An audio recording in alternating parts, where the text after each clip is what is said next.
So we're in Cleve and we're talking to a farmer who's from a property of about 2,800. 11k south of Cleve. So we're going to keep this anonymous because he doesn't want more crap coming down. But tell us, how long have you had the farm? Well, my family's been there since 1950. They bought the place in 1954. And what were they? Was it the same size then, or have you sold it? No. We've bought two more blocks since then. And are they aligned next to each other? Yeah, just join on. Yeah. And what have you mainly farmed over those years, over those decades? Cropping and sheep and cattle. And now you're down to just sheep and cattle. Well, I do a bit of cropping, but it doesn't grow anymore because the rain just keeps going around me.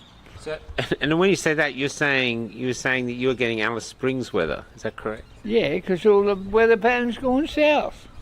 And is that to do with this El Nino thing, or what's that to do with? Whatever. It's all about climate change, but that doesn't exist. But it's how it's all happening now. Yeah. So how do you survive? Because you said it's 8 years of drought. How do you survive 8 years of drought as a farmer with that? Just do what you have to do and spend least as money where possible. And so you make the money just by selling and breeding livestock? Virtually, yes. Yeah. Now you said you'd... I've got a bit of a debt over me. I've got a bit of a debt. And that debt's been accumulated because of the drought? Yes. The farm itself is paid off? Buying hay. Yeah, I paid the farm off about 18 months ago. So do those in the city who see the hay bales and stuff when they drive in the country or see trucks with hay bales, how much do they actually cost for, say, a semi-trailer full of hay? Well, this year it was costing about $200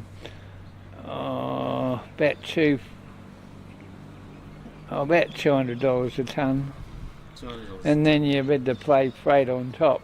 But the feed, I forget their names now, the feed mob, a donation mob, they donated a lot of hay that come down from Queensland and New South Wales about back in 19. They donated a lot of hay. I think I got 2 loads.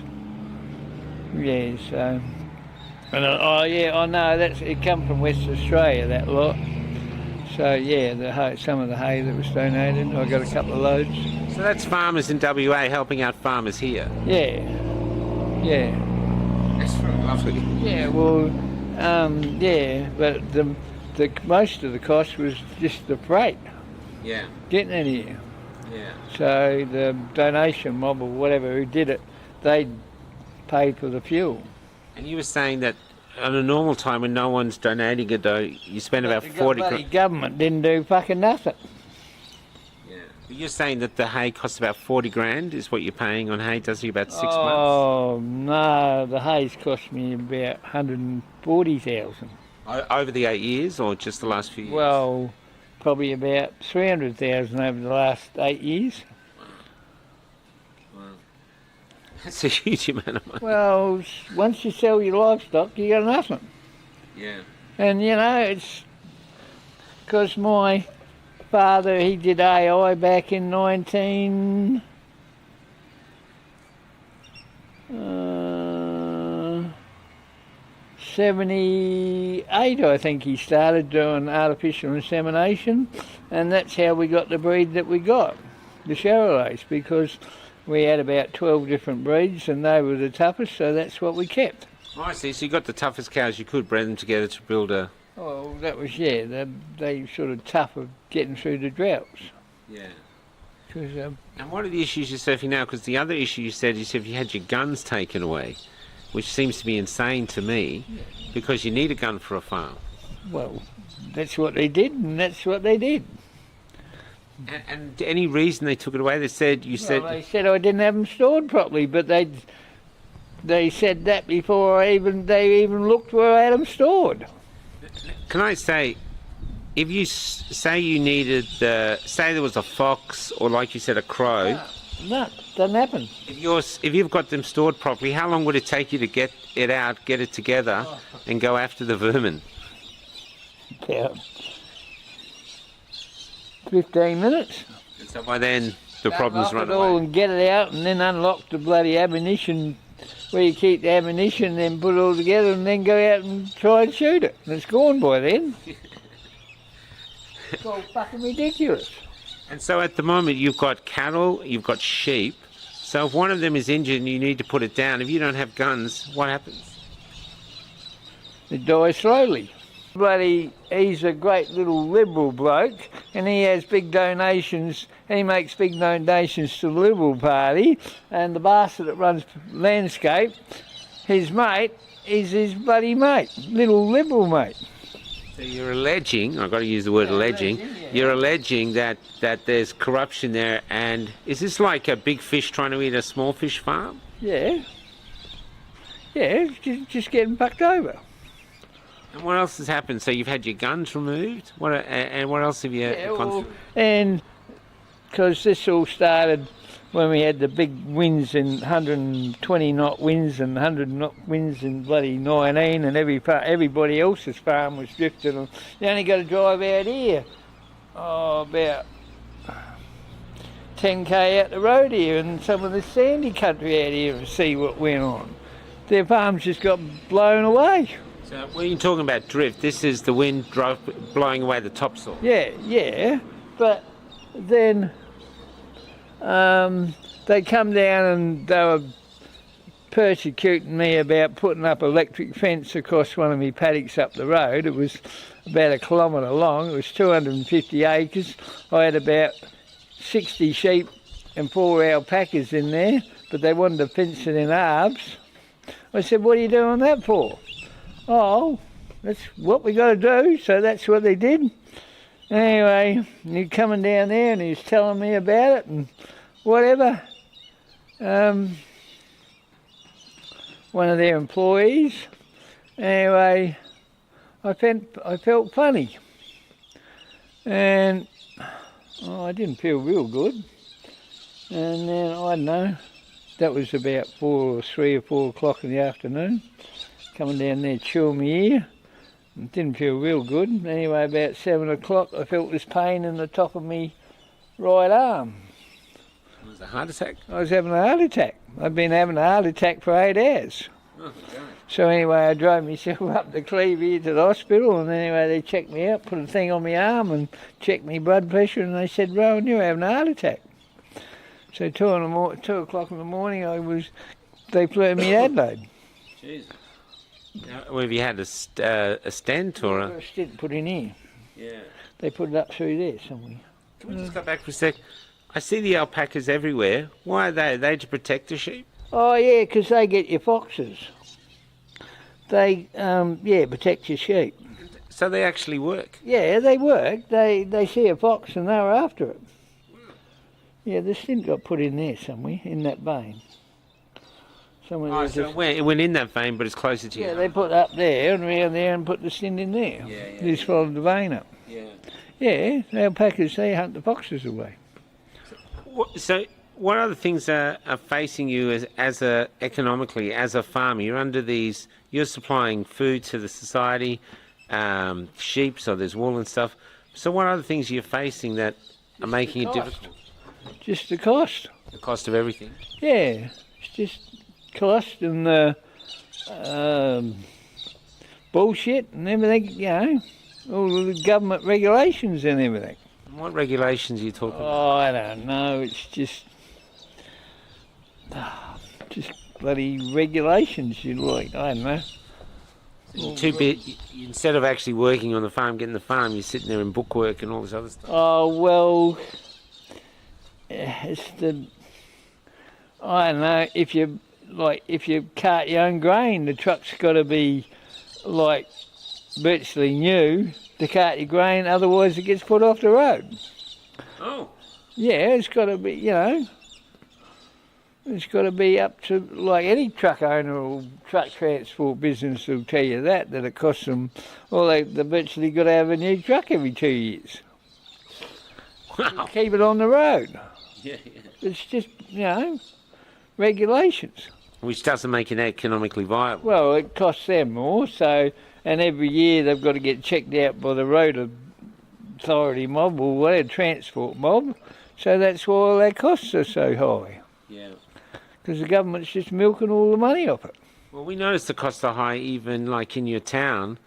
We still can't get over the fact we saw 12 Brussels sprouts for sale for $9. Yeah, well, And how much did that cost? didn't cost me anything. It was their bloody bullshit.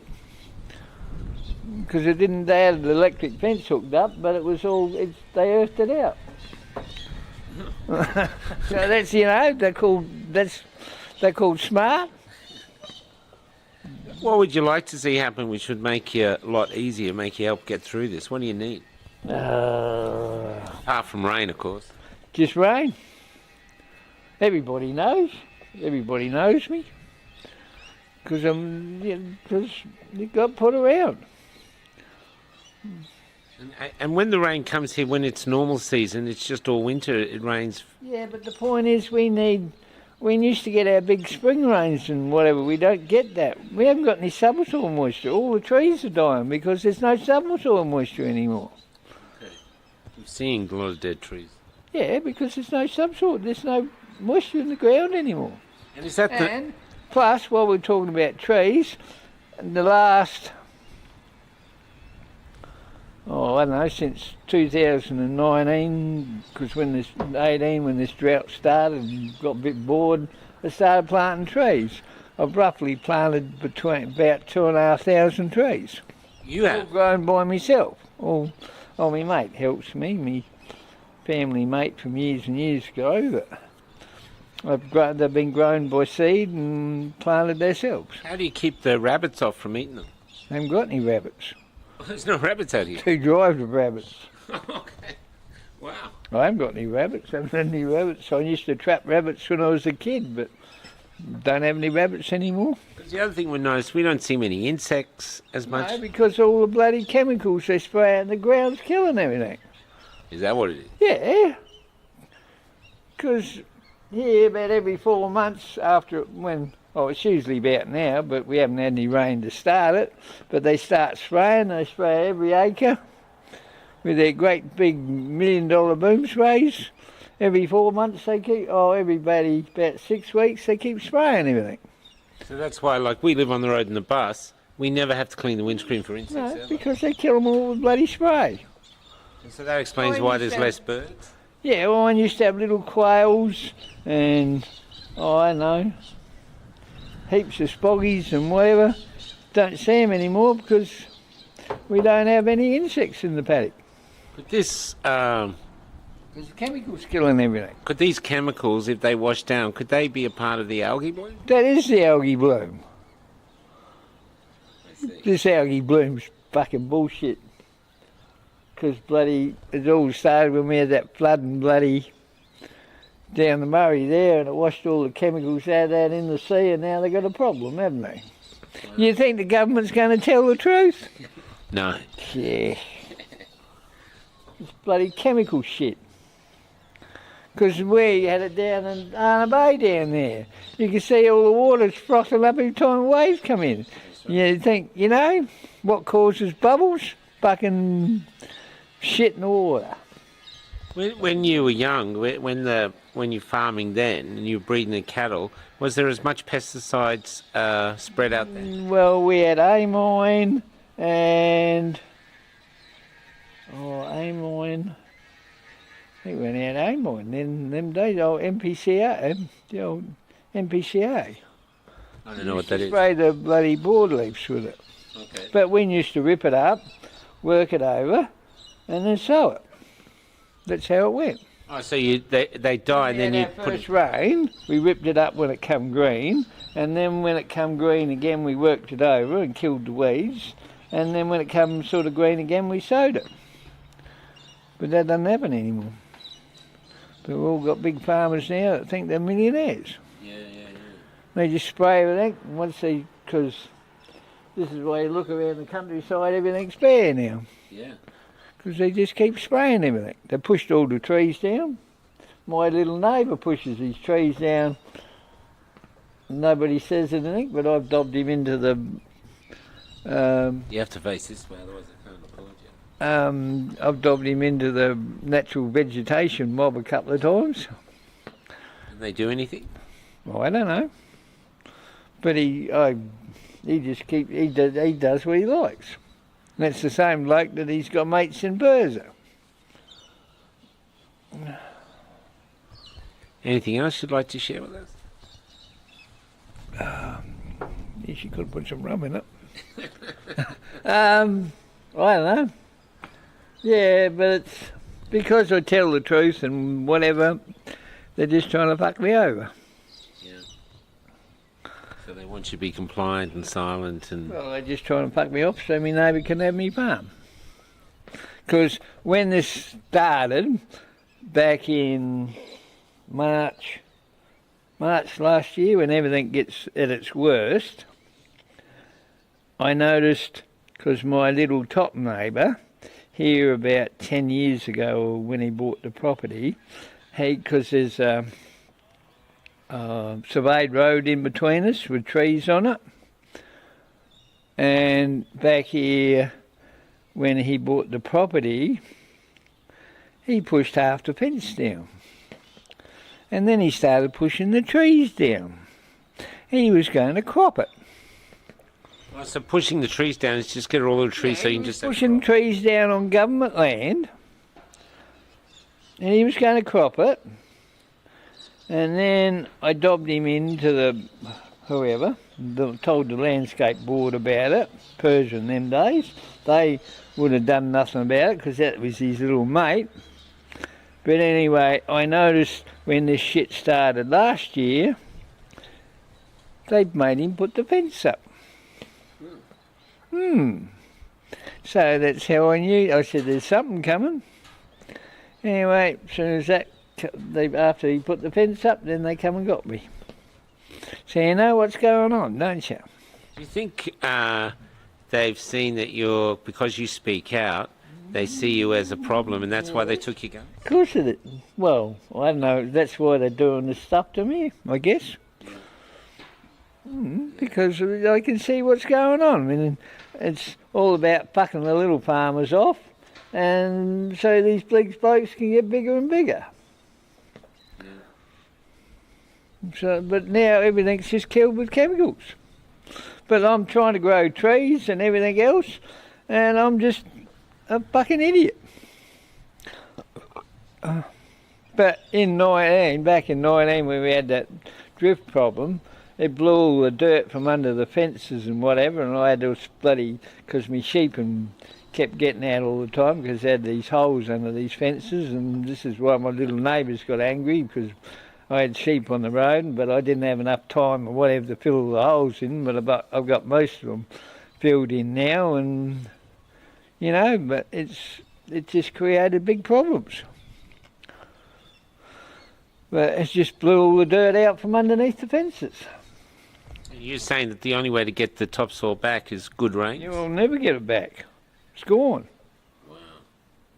Because back here on my bottom over the road on my bottom farm, it blew all the dirt from my place on the road. So all the dirt they scooped up and that, instead of putting it back in my paddock, they took it down to me lovely little neighbour's paddock and put it in his paddock on all these limestone patches. So, you know, lovely little council that did that. So, you know whose arse he's licking.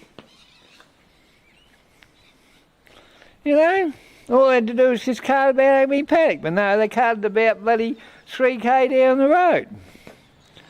All they had to do was just cart it about half a k and put it back in my paddock. No, they put it down on these limestone patches. And is the paddocks that lost the topsoil, are they usable for anything after that? Well, just made them harder, because down on the flat it's sort of hard ground, and it used to be sort of a sandy topsoil top, but now because it's got harder, I need more rain. Because some of those paddocks down there I haven't worked for about 8 years now.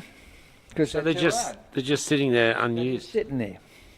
Because now what happened now is, because I've had grow me saltbush patches, me little paddocks of saltbush, all the seeds blown out in the paddock, and they've come up now, so I've got saltbush over some all over the paddocks now. And what's saltbush? Saltbush. It's a native, like a native. It's a salty taste. Can the cows and the they love it. can they eat it? Yeah, it grows about. I can grow about 8 foot, 10 foot high. Wow. And the cows just love it. Yeah, they love saltbush. I've got, I don't know, back here in, when we 16 or 14 or something, they had this thing you could, they paid half the cost or something to plant the saltbush. So Pa and I, we got together and we planted 3 patches, about, I don't know, 50 hectares of it, of saltbush. Be more than that, about 80 hectares. Oh, about, yeah, it was about, I'd be 60 hectares of saltbush. What's your view of the government at the moment? Huh? What's your view of the actual government at the moment? What the government's doing? Well, you put your finger up your arse and pull it out and smell it, that's about what I think of them.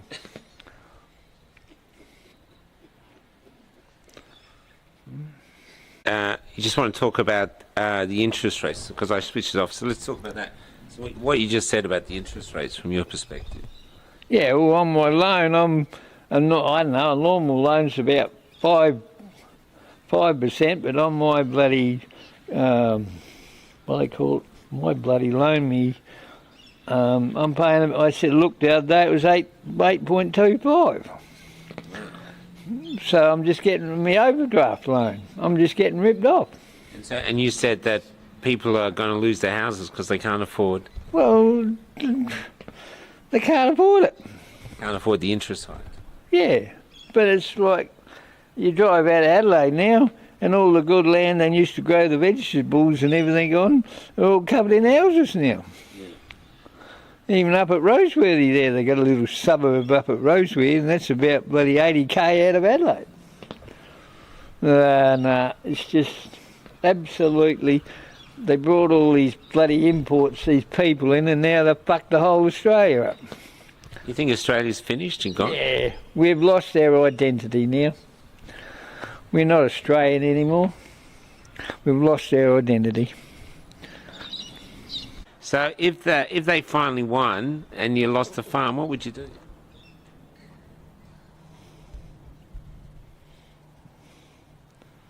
I got no fucking idea. Be an absolute. Do you think these pressures are the reason that so many farmers are topping themselves?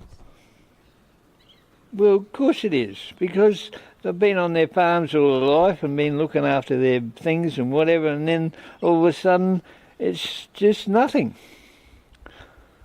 You've just got nothing, I guess. I don't know. I've never been there and whatever, but you know, you're looking after everything. You got your own little space and everything, and all of a sudden you're gone. But the trouble is now what's happened here. I started about 10 years ago, I suppose. Earlier than that, these big farmers that offer so much for their farms, and they go, right, we'll just sell it. So all of them just bought a house in town and whatever. That's what they did.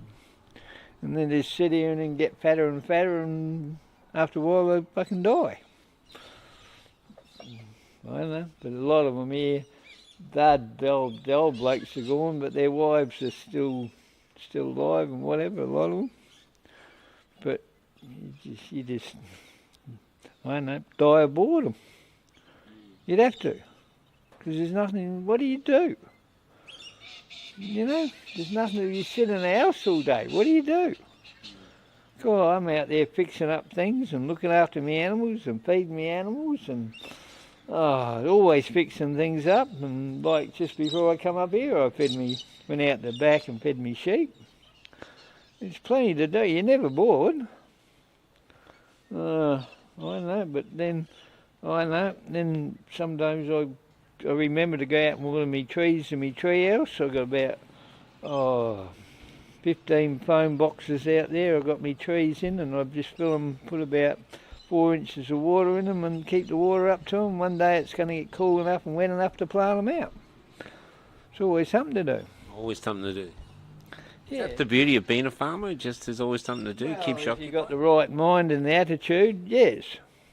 What do you love about the land? I know you're suffering a drought, Well, but it's you space. stay here all life. What do you love? And it's something to look after, and you can always improve it. Because when Pa bought the block down over the road, was it in 72? I think he bought the block down over the road. It was just the fence lines were just hedges of boxthorns. Because when we had to first use our little cultivators to dig it up, we had to have a chain on it because the boxthorn would get stuck inside the cultivators, and we have to go over to a tree or a post or something and hook onto the boxthorn and pull it out the cultivator because it was just covered in boxthorns. And it took me all my life to get rid of them. What is boxnells?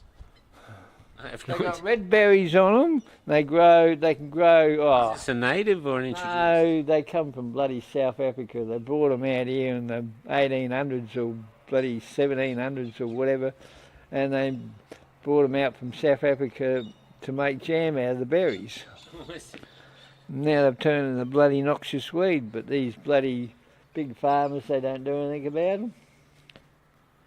If the boom spray can't go over the top of them, don't worry about it. But they brought them out here when the settlers come out here or whatever, brought them out here for making jam out of the berries.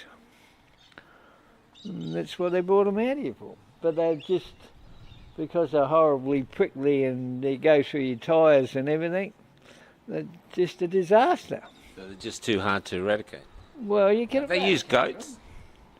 You just got to get at it, because I just walk up my fence lines or paddocks or whatever and just spray them with a little bit of Roundup, and that kills them when they're about, I don't know, foot high or whatever, and kills them. And you're not worried about Roundup and all the things they hear about? It's killing everything. That's why everybody's got cancer now. Bloody Roundup and that bloody, what's that other shit? Starts with a starts with a P anyway. I forget what it is. But that's why everybody's got cancer. It's in the food supply. But the government's not going to admit that, are they? Otherwise, they won't be able to grow all this shit. But they over in, because I got a relation that lives up in Jamestown, and because my daughter used to live. She's going with a bloke that used to live out the other side of Jamestown. But anyway, I think they did a soil test out there, and the Roundup, this was about 8 years or about 6 years ago, and the Roundups are put in the ground. And it doesn't go away. It's soaked in the ground, a foot. So, but nobody admits to it. Where you think, boy, everybody's getting cancer? Even kids have got cancer because all this shit's in the food supply. Nobody's going to admit it because they can't afford to grow it if they cut out all these chemicals. So without the chemicals, you don't think you could farm out here? Well, these big farmers won't. So they got they got 4 times as many acres as they used to have. So smaller farmers can actually farm out here without chemicals, but you got a big farm, you need the chemicals. Is that what you're saying? Yeah, well, that's what we used to do in the old days. We used to cultivate everything, and we hardly used any chemicals. But now it's all bloody chemicals because they own 4 times as many acres now, and everything's sprayed with chemicals. Because when you deliver your grain to the silos now, you're not allowed to have any weed seeds in it. What seeds? Weed seeds. Okay. Otherwise you get docked. Well, and docked means you get a pay cut? Yeah, you get a certain amount taken off per tonne. But what they do is they dock you, and then they put the wheat in a good pile anyway. You know, big con story again. Yeah. Yeah. So they're making money out of your bloody bullshit. Oh, I know. No wonder you're in trouble. Yeah, I tell the truth, and if you tell the truth, you get fucked over.